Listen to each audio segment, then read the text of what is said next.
मेरे प्रिय आत्मा, ऐसा लगता है कि कहीं कुछ भूल हो गई। मैं कोई विचारक नहीं हूं और ऐसा भी नहीं मानता हूं कि विचारकों से जगत का कोई लाभ हुआ है। मनुष्य के जीवन में जितने झगड़े और उपद्रव हुए, विचारक उसका कारण है।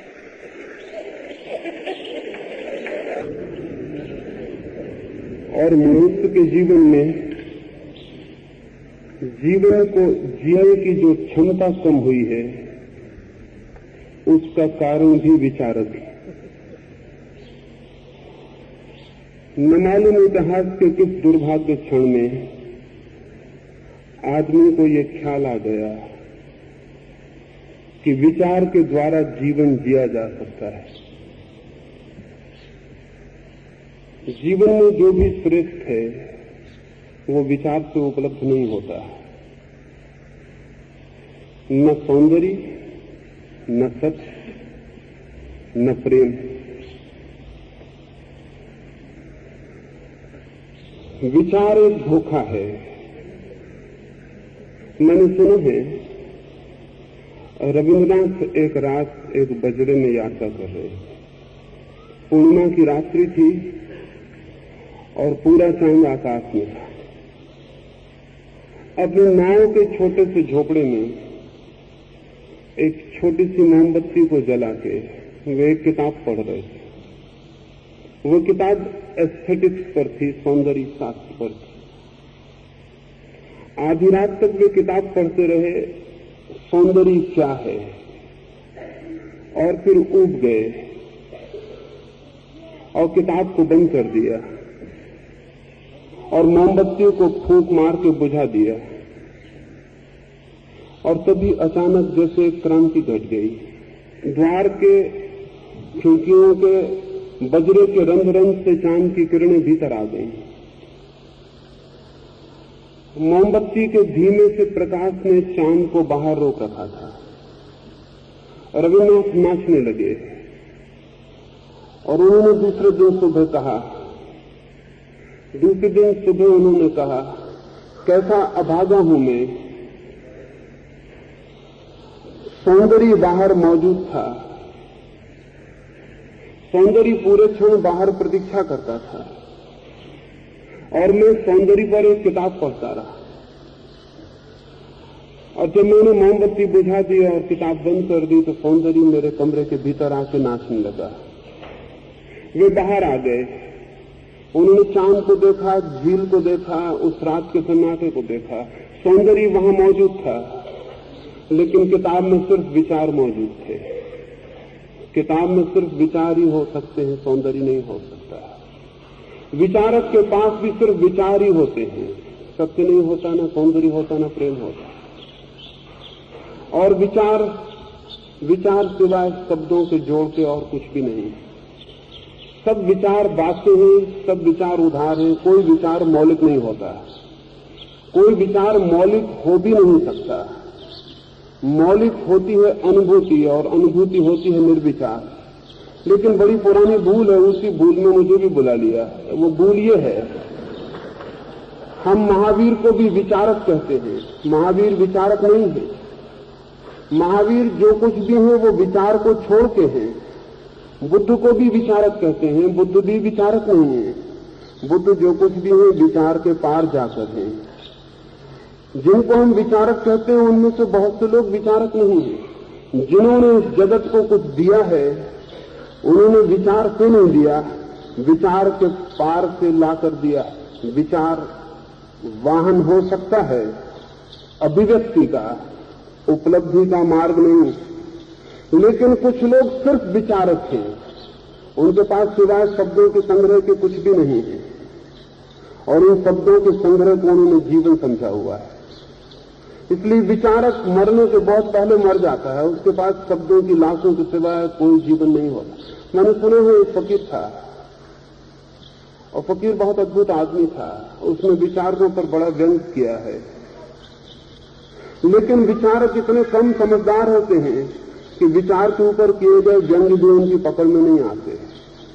वो फकीर एक दिन घर लौटता था और किसी मित्र ने उसे कुछ मांस भेंट कर दिया और साथ में एक किताब भी दे दी। किताब में मांस को बनाने की विधि लिखी हुई। वो एक बगल में किताब को दबाकर हाथ में मांस को लेकर घर की तरफ भागा। एक चील ने झपट्टा मारा, वो उसके मांस को उठा के ले गई। उस फकीर ने चील से कहा कि मूर्ख है तू, विधि बनाने की तो मेरे पास, मांस का क्या करेगी। वो घर पहुंचा, उसने अपनी पत्नी को कहा, देखती हो एक मूर्ख चील मेरे मांस को छीन के ले गई और किताब मेरे पास है जिसमें विधि लिखी है बनाने की, चील मांस का करेगी क्या। उसकी पत्नी ने कहा कि तुम विचारक मालूम होते हो, चील को किताब से मतलब नहीं है, चील को मांस बनाने की विधि से मतलब नहीं है। तुम किताब बचा लाए और मांस छोड़ाए। अच्छा होता कि किताब चील को दे आते हो, मांस घर ले आते। लेकिन विचारक हजारों साल से किताब बचाता चला आ रहा और जिंदगी को छोड़ता चला जा रहा। इसलिए दुनिया में जितना विचार बढ़ गया है उतना जीवन कम और क्षीण हो गया है। दुनिया में जितना विचार रोज बढ़ता जा रहा है, आदमी उतना उदास, परेशान और हैरान होता चला जा रहा है, क्योंकि जिंदगी का सारा अर्थ खोता चला जा रहा है। जिंदगी का जो रस है, जिंदगी का जो भी अर्थ है, वो जीने से उपलब्ध होता है, विचार करने से नहीं। और ये सब्स्टिट्यूट बन जाता है कि हम जीने को छोड़ देते हैं और विचार करने को पकड़ लेते हैं। मैं एक फूल के पास जाऊं और बैठ के फूल के संबंध में सोचने लगूं तो मैं एक विचारक हूं, लेकिन फूल के संबंध में जो बैठ के सोच रहा है वो फूल को जानने से वंचित रह जाएगा। विचार की एक दीवार खड़ी हो जाएगी, फूल उस पार होगा, मैं इस पार होऊंगा। सब विचारकों के आसपास विचारों की एक दीवार बन जाती है, वाद की, शास्त्र की, आइडियोलॉजी की, और वो अपनी ही दीवार में बंद हो जाते हैं। बाहर की दुनिया से उनका जीवन से सारा संबंध टूट जाता है। वो जो फूल है वो बाहर पुकारता रहेगा कि आओ, लेकिन विचारक विचार करता रहेगा। अगर फूल को जानना हो तो फूल के पास बैठ के सोचने की जरूरत नहीं, फूल के पास बैठ के सोचना छोड़ देने की जरूरत है, ताकि फूल भीतर प्रवेश कर जाए, मेरी आत्मा और फूल की आत्मा किसी जगह पर मिल सके। विचार कभी भी नहीं मिलने देता है। और इसलिए दुनिया में जितना विचार बढ़ता है उतना आदमी अलग होते चले जाते हैं। दुनिया में जितने झगड़े हैं वो विचार के झगड़े हैं, क्योंकि सब दीवारें विचारों की दीवारें। एक आदमी कहता है मैं मुसलमान हूं, एक आदमी कहता है मैं हिंदू हूं। एक हिंदू और एक मुसलमान के बीच फर्क क्या है? खून का फर्क है, हड्डी का फर्क है, आत्मा का फर्क है। एक हिंदू और एक मुसलमान के बीच सिर्फ विचार का फर्क है। मुसलमान ने कुछ विचार पकड़ लिया है, हिंदू ने कुछ विचार पकड़ लिया है, और विचार की दीवार है। और तब विचार इतना महत्वपूर्ण हो सकता है कि हिंदू मुसलमान की हत्या कर दें और मुसलमान हिंदू की हत्या कर दें। विचार इतना महत्वपूर्ण हो सकता है कि हम जीवन की हत्या कर दें और किताब को बचा लें, विचार को बचा लें। यही होता जा रहा है। जीवन रोज नष्ट हो रहा है और किताबें बचती चली जाती हैं। नए विचार नए झगड़े ले आते हैं। कम्युनिज्म नया विचार, उसने नए झगड़े और नई दीवारें खड़ी कर दी। क्या ये नहीं हो सकता कि आदमी अस्तित्व को जिए विचारों में? ये हो सकता है। समस्त जीवन की गहराइयां अस्तित्व में उतरने से उपलब्ध होती हैं, और जिसे अस्तित्व में उतरना है उसे विचार को छोड़कर उतरना पड़ता है। मैंने सुना है एक समुद्र के किनारे बहुत बड़ा मेला भरा हुआ था और तट पर बहुत लोग इकट्ठे थे। वे तट पर बैठ के सोचने लगे कि समुद्र की गहराई कितनी। वे बड़े विचारक लोग थे। उन्होंने तट के ऊपर बैठकर विचार करना शुरू कर दिया, समुद्र की गहराई कितनी है। लेकिन तट के ऊपर बैठकर कोई समुद्र की गहराई नहीं जान सकता। तट के ऊपर बैठकर समुद्र को गहराई को जानने का कोई उपाय नहीं। समुद्र की गहराई में ही जाना पड़ेगा। लेकिन विचार करने वाले सदा तट पर बैठे रह जाते हैं। वो तट पर बैठ के बहुत विचार करते रहे, विवाद हो गया, समुद्र की गहराई का तो कोई पता ना चला। मेले में कई पार्टियां, कई संप्रदाय और कई धर्म हो गए। किसी ने कहा इतनी गहराई है और किसी ने कहा हमारी किताब में उतनी लिखी। वे अपनी किताबें ले आए और बड़ा विवाद शुरू हो गया। मैंने सुना है उस मेले में 2 नमक के पुतले भी भूल से पहुंच गए थे। उन्होंने ये सारा विवाद सुना। उन्होंने कहा कि पागल हो गए हो, अगर समुद्र की गहराई जाननी हो तो विचार करने की क्या जरूरत है, समुद्र में कूद जाओ। लेकिन उन लोगों ने कहा जब तक गहराई का पता न चले हम कूदें कैसे? गहराई का पता चल जाए तब हम कूदें, गहराई का पक्का पता हो जाए तभी हम कूदेंगे। विचारक कहता है जब ईश्वर का मैं पक्का पता लगा लूंगा विचार करके तब खोज पर निकलूंगा। विचारक कहता है मैं प्रेम कर लूं तब जाऊंगा जब मैं प्रेम की पूरी फिलोसफी समझ लूं। विचारक कहता है मैं जीवन में तब उतरूंगा जब मैं जान लूं कि जीवन क्या है। वो किनारे पे बैठा रह जाता। और ध्यान रहे उस नमक के पुतले ने कहा तो फिर ठहरो, मैं कूद जाता हूं, मैं पता लगाता हूं। वो नमक का पुतला कूद गया। लेकिन नमक का पुतला समुद्र में कूदे, गहराई में तो जाने लगा, लेकिन जितना गहराई में जाने लगा उतना ही पिघलने लगा। गहराई में पहुंच गया, ठीक समुद्र के नीचे पहुंच गया। उसने गहराई जान ली, लेकिन जब तक उसने गहराई जानी तब तक वो खो गया, तब तक वो लौट के बताने को नहीं था। ये बड़ी अद्भुत बात है। ये जिंदगी का सबसे बड़ा पैराडॉक्स यही है कि जो विचार करते रहते हैं वो बताने में समर्थ हैं, और जो अस्तित्व की गहराई में उतरते हैं वो खो जाते हैं, वो बताने में असमर्थ हो जाते हैं। सत्य को जो जानते हैं वो बता नहीं पाते, और जो बिल्कुल नहीं जानते हैं वो बताए चले जाते हैं। जो सत्य को बिल्कुल नहीं जानते वो उस पर विचार करते रहते हैं। जो सत्य को जान लेते हैं वो खो जाते हैं। मेरी अपनी समझ में विचारक का अहंकार मनुष्य के जीवन में सबसे बड़ा अहंकार।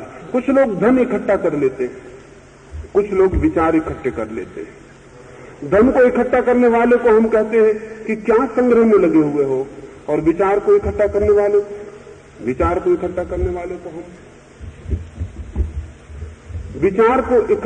वाले को हम उस तरह से नहीं कहते कि क्या विचार के संग्रह में लगे हो। क्या होगा विचार के संग्रह कर लेने से? धन के संग्रह से कुछ नहीं होता, विचार के संग्रह से भी कुछ नहीं होता, लेकिन सब संग्रह अहंकार को मजबूत कर जाते हैं। धन हो मेरे पास तो मुझ में एक अकड़ आ जाती है कि मेरे पास धन है, और विचार हो मेरे पास तो भी मेरे पास एक अकड़ आ जाती है कि मेरे पास विचार है। और ज्ञान, पांडित्य और विचार की जो अकड़ है उससे बड़ी अकड़ और कोई भी नहीं हो सकती। तो वो जो अहंकार है उससे बड़ा अहंकार और कोई भी नहीं हो सकता। और ध्यान रहे जितना बड़ा अहंकार है उतना ही गहरे में उतरने की क्षमता कम हो जाती, क्योंकि गहरे में उतरने पर वो नमक का पुतला पिघला, ऐसे ही अहंकार भी पिघल जाता है। जिसे गहरे जाना है उसे अहंकार छोड़ के जाना होगा, और जिसे अहंकार छोड़ना है उसे धन ही नहीं छोड़ना पड़ता, उसे विचार भी छोड़ना पड़ता है। विचार की परख हमारी चेतना पर ऐसे ही है। अभी मैं एक गांव में ठहरा हुआ, उस गांव की नदी को मैं देखने गया। वो सारी नदी काई से ढक गई, पत्ते ही पत्ते और काई ही काई उस पूरी नदी पर छा गई। एक पत्ते को मैंने हटाया और नदी झांकने लगी। जो मित्र मुझे ले गए थे उन्होंने कहा सारी नदी पत्तों से ढक गई है। तो मैंने कहा आदमी की भी सारी आत्मा विचार के पत्तों और काई से ढक गई। थोड़े विचार को हटाओ तो भीतर से आत्मा की नदी झांकनी शुरू हो जाती। विचारक पत्तों से ढका हुआ आदमी, और विचार सब उधार है, बाहर से आए हुए। ज्ञान भीतर से आता है और विचार बाहर से आते, इसलिए विचारक को ज्ञानी समझ लेने की भूल में नहीं पड़ जाना चाहिए। विचार सदा बाहर से आते हैं, शास्त्रों से, शिक्षाओं से, सूचनाओं से, और ज्ञान सदा भीतर से आता है। और जिसे ज्ञान लाना हो उसे विचार बाहर से लाने की यात्रा बंद करनी पड़ती। एक छोटे से उदाहरण से समझाने की कोशिश करूं। मैंने सुना है कि एक आदमी ने घर में एक कुआं खोदा और एक आदमी ने घर में एक हौज बनाई। अब हौज और कुआं बनाने के ढंग बिल्कुल अलग होते हैं, हालांकि दोनों में पानी दिखाई पड़ता है। और जब हौज बन गई, कुआं बन गया, तो दोनों में पानी था, कुएं में भी पानी था, हौज में भी पानी था, लेकिन हौज में पानी उधार था, वो कहीं से मांगा गया, वो कहीं से लाया गया। कुएं के पास अपना पानी था, वो कहीं से मांगा नहीं गया, वो कहीं से लाया नहीं गया। हौज भर गई, लेकिन हौज और कुएं के बनाने का ढंग भी अलग। कुएं को खोदना पड़ता है, कुएं की मिट्टी पत्थर को निकाल के बाहर फेंक देना पड़ता है, और अगर हौज बनानी हो तो मिट्टी पत्थर खरीद के लाने पड़ते हैं, दीवार बनानी पड़ती है और हौज बनानी पड़ती है। और एक बड़े चमत्कार की बात, हौज बन जाए तो भी खाली होती है, कुआं बन जाए तो पानी से भर जाता है। हौज के पास दूसरे का पानी होता है, जिसको हम विचारक कहते हैं, उसके पास दूसरे का पानी होता है। उसके पास महावीर का पानी होगा, बुद्ध का पानी होगा, क्राइस्ट का पानी होगा, कृष्ण का पानी होगा, लेकिन उसके पास अपना पानी नहीं होता, उसके पास कुआं नहीं होता। और ध्यान रहे, जब कुआं बनता है तो कुआं बनने का एक नियम है कि खाली होना पड़ता है। जितना कुआं खाली हो जाता है उतना भर जाता है। जितना कुआं अपने भीतर से चीजों को बाहर फेंक देता है उतने जल स्रोत उपलब्ध हो जाते हैं। विचारक इकट्ठा करता है, हौज की तरह इकट्ठा करता जाता है। कभी हौज के पास जाके कान लगा के सुनना तो हौज हमेशा कहती है और लाओ और लाओ। अगर हौज से पानी निकालो तो हौज कहती मत निकालना, कम हो जाएगा। कभी कुएं के पास कान लगा के सुनना, कुआं कहता है निकाल लो और निकाल लो, क्योंकि जितना निकल जाता है उतना नया भीतर से और आ जाता है। विचारक इकट्ठा करता है, विचार सिर्फ इकट्ठा करना है, और इसलिए विचारक बाहर से आई हुई परत में इतना खो जाता है कि कभी अपने को नहीं जान पाता। जिन्होंने अपने को जाना है, जिन्होंने सत्य को जाना है, उन्होंने निर्विचार होकर जाना है। महावीर विचारक नहीं, बुद्ध विचारक नहीं, कृष्ण विचारक नहीं। और दुनिया में ऐसे लोगों की जरूरत है जो विचार के पार होकर देख सके, इसलिए हम उनको दृष्टा कहते हैं। इसलिए हम उस प्रक्रिया को जिससे ज्ञान उपलब्ध होता है दर्शन कहते हैं, उसको विचारना नहीं कहते। लेकिन अभी बड़ी भूल हुई है। भूल ये हो गई कि हम पश्चिम से जो फिलोसफी आई है, हम फिलोसफी को भी अपने मुल्क में दर्शन से अनुवाद करने लगे। दर्शन और फिलोसफी पर्यायवाची शब्द नहीं। दर्शन का मतलब है सोच विचार, और फिलोसफी का अर्थ है देखना। देखना और सोच विचारने में दुश्मनी।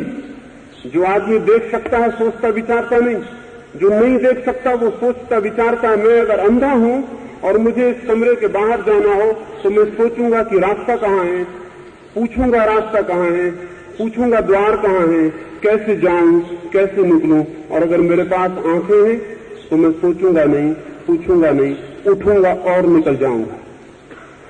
आंख चाहिए, दर्शन चाहिए, विचार नहीं।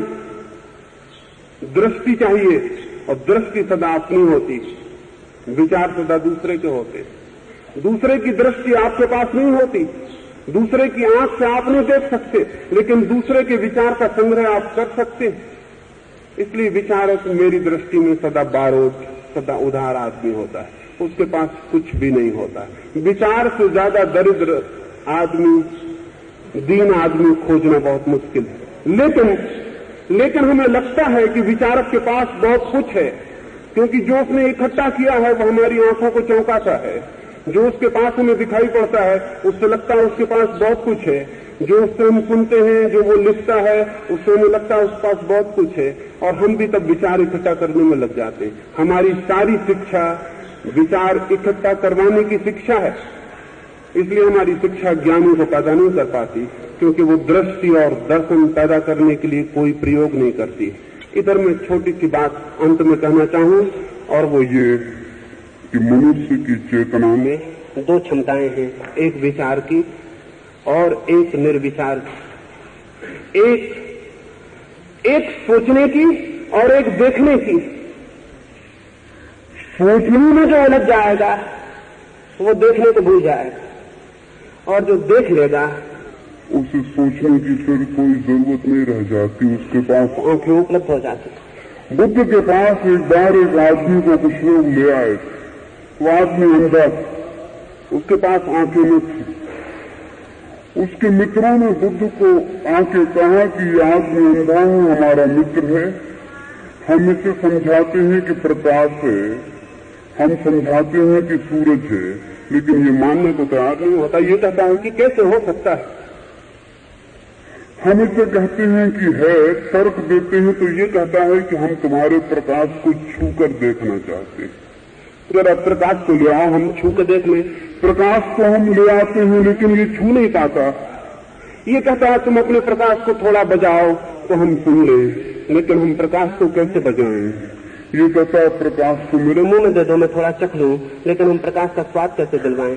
हमने सोचा कि बड़ा विचारक गांव में आया है, बुद्ध आए हैं तो हम जाएं। बुद्ध ने कहा तुम गलत आदमी के पास आ गए, मैं कोई विचारक नहीं हूं, और इस आदमी को तुम परेशान मत करो।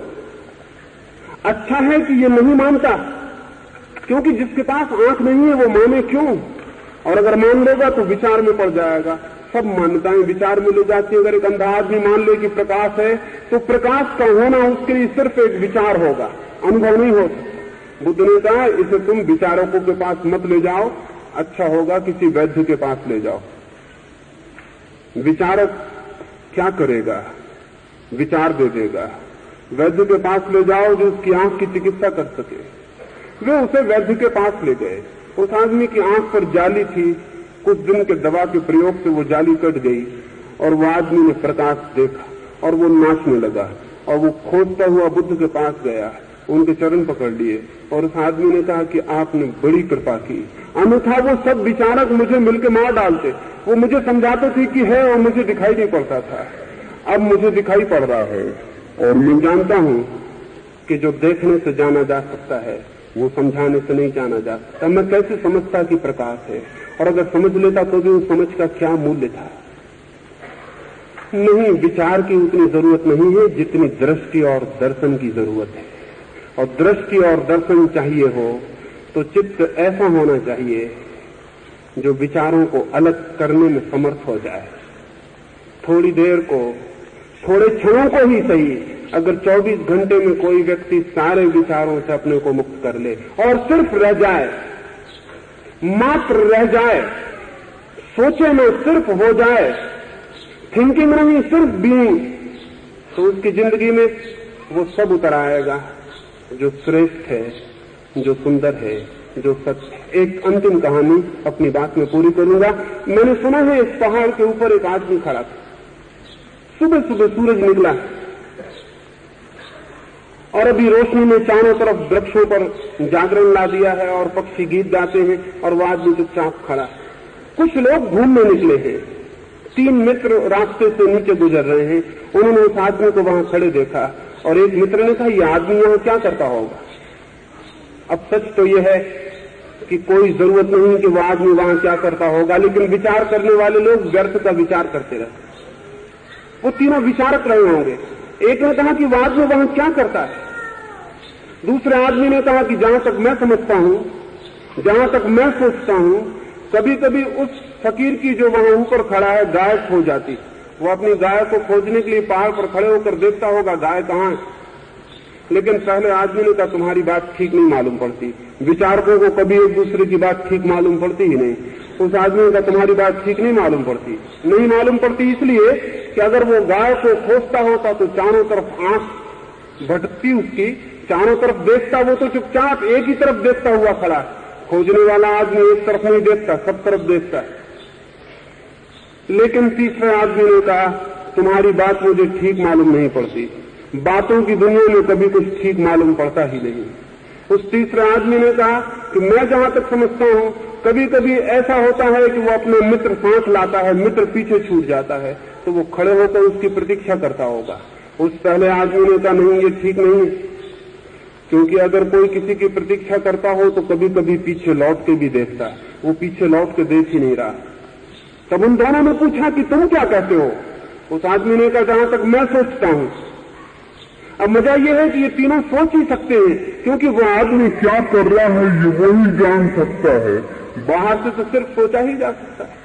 उस तीसरे ने कहा जहां तक मैं सोचता हूं वो भगवान का स्मरण कर रहा है। तो उन तीनों ने कहा बड़ी मुश्किल हो गई, हम तीनों को पहाड़ पर चढ़ के चलना पड़ेगा और उस आदमी से पूछना पड़ेगा कि वो कर क्या रहा है। अब बड़े मजे की बात है कि दूसरा आदमी कुछ भी कर रहा हो, 3 आदमियों को पहाड़ चढ़ने की कोई जरूरत नहीं, लेकिन दूसरा क्या कर रहा है उसे जानने के लिए कोई भी एवरेस्ट चढ़ सकता है। हम खुद क्या कर रहे हैं उसे जानने की हमें कभी भी कोई चिंता नहीं है। दूसरा क्या कर रहा है। वो तीनों पहाड़ चढ़े, थक गए, पसीना उनके माथे पर आ गया, उस आदमी के पास पहुंचे। पहले आदमी ने जाके कहा कि जहां तक महानुभाव मैं सोचता हूं आपकी गाय खो गई है, आप खोज रहे हैं। उस आदमी ने आंख खोली, उसने कहा मेरा कुछ है ही नहीं इस जगत में, खोएगा कैसे, और जब खोएगा ही नहीं तो खोजूंगा कैसे, माफ करो मैं कुछ भी नहीं खोज रहा हूं। दूसरा आदमी हिम्मत से आगे आया, उसने कहा जहां तक मैं सोचता हूं आप खोज नहीं रहे हैं, लेकिन आपका मित्र पीछे छूट गया होगा, आप उसकी प्रतीक्षा कर रहे हैं। सही कह रहा हूं मैंने। उस आदमी ने कहा न मेरा कोई मित्र है न मेरा कोई शत्रु है, पीछे छूटेगा कौन, प्रतीक्षा किसकी करूंगा, मैं किसी की प्रतीक्षा नहीं कर रहा हूं। तब तो तीसरे आदमी ने कहा कि जीत मेरी निश्चित है। वो तीसरा आदमी आ गया, उसने कहा कि मैं सोचता हूं कि आप परमात्मा का स्मरण कर रहे हैं। वो फकीर हंसने लगा, उसने कहा मुझे परमात्मा कोई पता नहीं, मुझे अभी अपने ही पता नहीं है, मैं परमात्मा का स्मरण कैसे करूंगा। तो उन तीनों ने पूछा कि फिर आप कर क्या रहे हैं। उस आदमी ने कहा मैं कुछ भी नहीं कर रहा हूं, मैं सिर्फ हूं। उस आदमी ने कहा मैं कुछ कर नहीं रहा हूं, मैं सिर्फ हूं। और उस आदमी ने कहा होना इतना आनंद है, मात्र होना।